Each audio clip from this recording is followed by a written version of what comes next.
میرے نبی نے فرمایا تمہیں بڑے گناہ بتاؤں؟ صحابہ میرے نبی کے پاس بیٹھے ہوئے ہیں. میرے نبی نے کیا فرمایا کہ ناحق قتل کرنا، شرک کرنا، ماں باپ کی نافرمانی. اور پہلے ٹیک لگائے ہوئے تھے، اب سیدھے ہو کے فرمایا اب بتاؤں الا وقول الزور، الا وقول الزور، الا وقول الزور، اور جھوٹ. میرے نبی نے اسے اتنا دہرایا کہ صحابہ فرمانے لگے کہ ہمارے جی میں آیا کاش اب آپ چپ ہو جاتے. اور دوسری طرف فرمایا جھوٹی گواہی. اس کے ساتھ میں اپنے نبی کی ایک اور حدیث جوڑ دوں. میرے نبی نے فرمایا میری امتی کے اندر ہر عیب ہو سکتا ہے، میری امت کے اندر ہر عیب ہو سکتا ہے، وہ بزدل بھی ہو سکتا ہے، لیکن اگر میرا امتی ہے تو اس کے اندر 2 گناہ کبھی نہیں ہو سکتا، وہ 2 گناہ کبھی نہیں کر سکتا. ایک وہ جھوٹ کبھی نہیں بولے گا اور ایک وہ دھوکہ کبھی نہیں دے گا.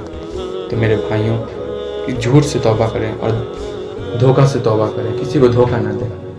یہ ابھی کے معاشرے میں عام ہو چکا ہے. میرے نبی نے ایسا کیوں کیا کہ پہلے ٹیک لگا کے شرک کرنا، ماں کی نافرمانی اور ناحق قتل کرنا، اسے ٹیک لگا گیا اور سیدھے ہو کے جھوٹ کو اتنا دہرایا کہ صحابہ کہنے لگے کہ کاش اب آپ چپ ہو جاتے. کیوں؟ کیونکہ معاشرے میں تو یہ تو پتہ ہے کہ قتل کرنا گناہ ہے، ماں باپ کی نافرمانی بہت بڑا گناہ ہے، شرک بہت بڑا گناہ ہے، لیکن ہمیں یہ نہیں پتہ کہ جھوٹ اتنا بڑا گناہ ہے. ابھی ہمارے معاشرے میں اتنا عام ہو چکا ہے کہ لوگ سمجھتے ہیں کہ یہ چھوٹا گناہ ہے. لیکن میرے نبی نے شراب پینے والے کو نہیں کہا کہ وہ میری امت سے نہیں ہے. میرے نبی نے بزدل کو نہیں کہا کہ وہ میری امت سے نہیں ہے. میرے نبی نے کیا کہا؟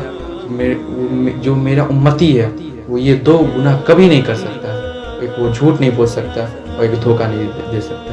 تو میرے بھائیوں، ابھی یہ ویڈیو آپ دیکھ رہے ہیں تو آپ ابھی سے توبہ کر لیں، اللہ سے کہیں کہ یا اللہ پہلے میں نے جتنا گناہ کیا اسے معاف کر دو، آئندہ میرے سے گناہ تو ہوگا، میں انسان اور خطا لازمی ہے، لیکن میں یہ پکا ارادہ کرتا ہوں چاہے کتنے بھی گناہ ہو میں توبہ کروں گا اور یہ 2 گناہ کبھی نہیں کروں گا. ایک میں جھوٹ نہیں بولوں گا، ایک میں دھوکہ نہیں دوں گا. اگر کبھی ہو جائے جھوٹ نکل جائے تو فوراً توبہ کر لیں، اللہ معاف کرنے والا ہے. ہم لوگ اللہ سے معاف کروا کے خوش ہوتے ہیں، اللہ ہمیں معاف کر کے خوش ہوتا ہے.